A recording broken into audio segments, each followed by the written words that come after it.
From what we can see of God's work, we can conclude that He is present in every part of space.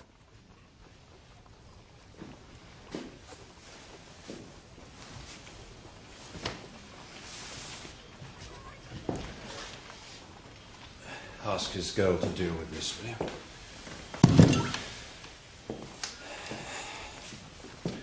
So, these powders 6 times daily and 6 bowls of the tea. If the powders don't work, we'll try another enema. One day this will be the end of me. Oh, come on. We'll put that day off for a long time yet. It's a bad man who doesn't know how to die.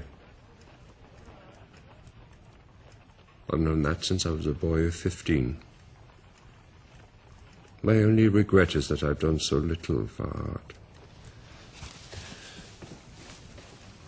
Ludwig, as far as all that's concerned, forgive me, but you could leave us today.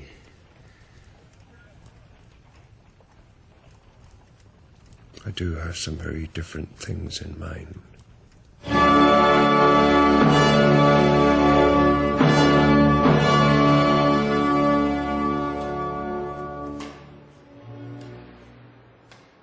Beethoven's new focus on a very personal spirituality coincided with the elevation of his royal patron, Archduke Rudolf, to the position of Archbishop.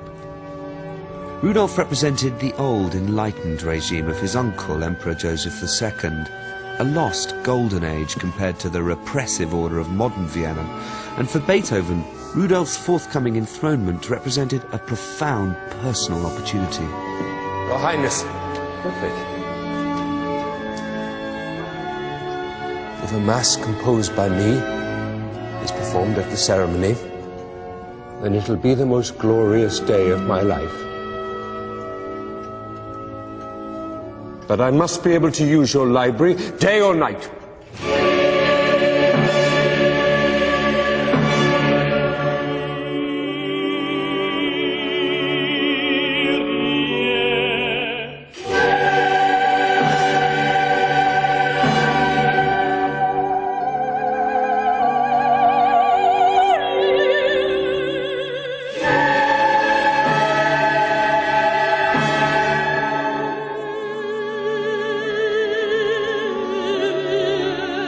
True church music. What is that?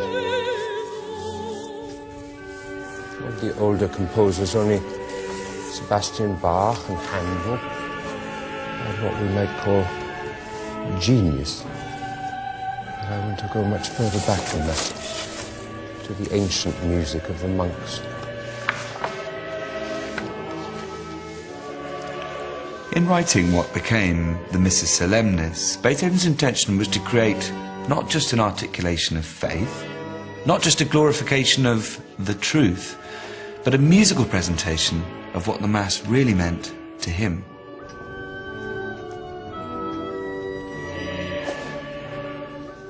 He went on an exhaustive search to find the right musical materials to express the fundamental truths of the Mass text.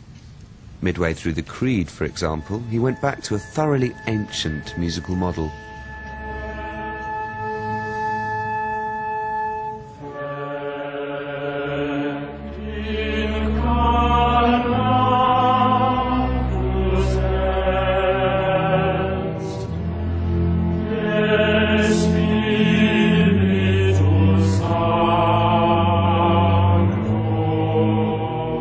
Not only is Beethoven deliberately conjuring up the sound of Gregorian chant, he's also working with an ancient musical mode. This is a D minor scale. Here it is again, with no black notes. That is the Dorian mode, a language almost totally unknown in Beethoven's time, except to a handful of scholars.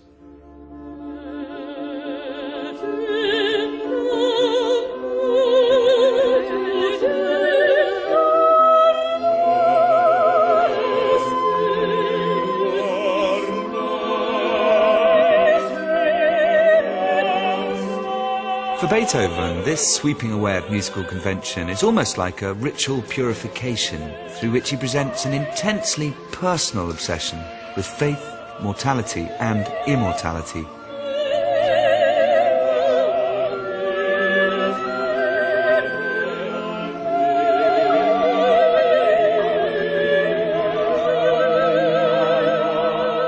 Listen to what he does on the line Homo factus est and was made man. We leave the archaic world of the Dorian mode, returning to a glorious D major.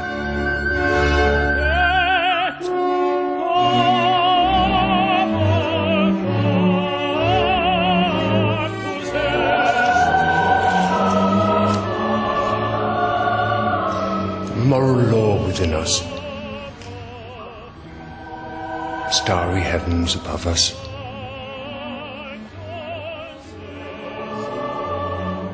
Immanuel Kant.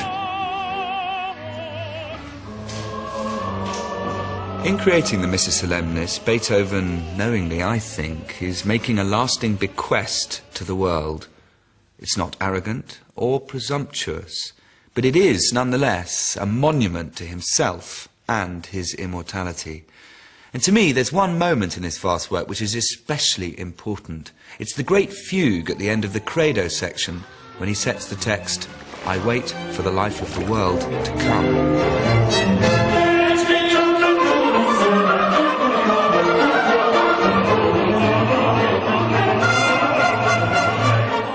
This music is borderline unsingable, and that is the point.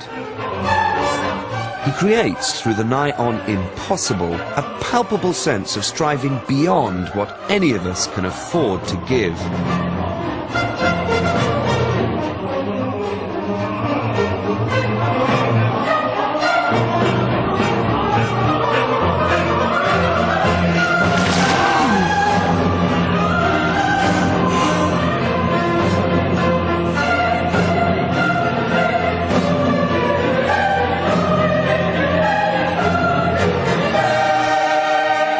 In composing this affirmation of faith, Beethoven quite literally pushed himself to the brink.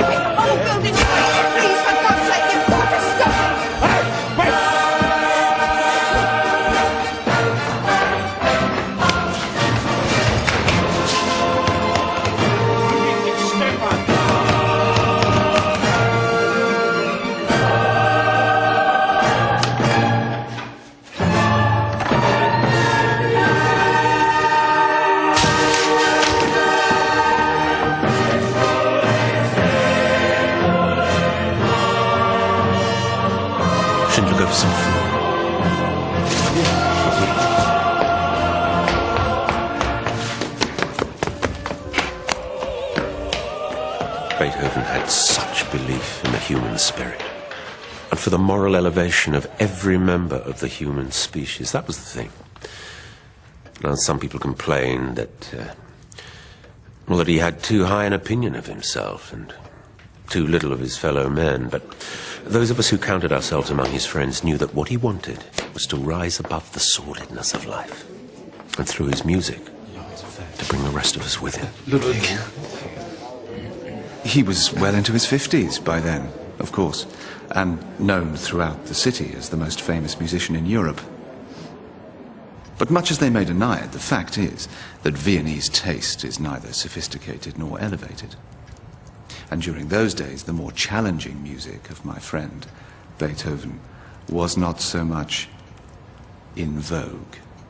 Rossini and his cronies is all everybody wants these days. No? Italians. It's this paralytic regime. It allows no freedom of expression, no freedom of thought. What? Walls have ears. London's the only place to be now, Stefan. You see, the English, they would never tolerate spies. Or censors. Ludwig, please. Of course I don't want any wine, Schindler. Doctor's orders.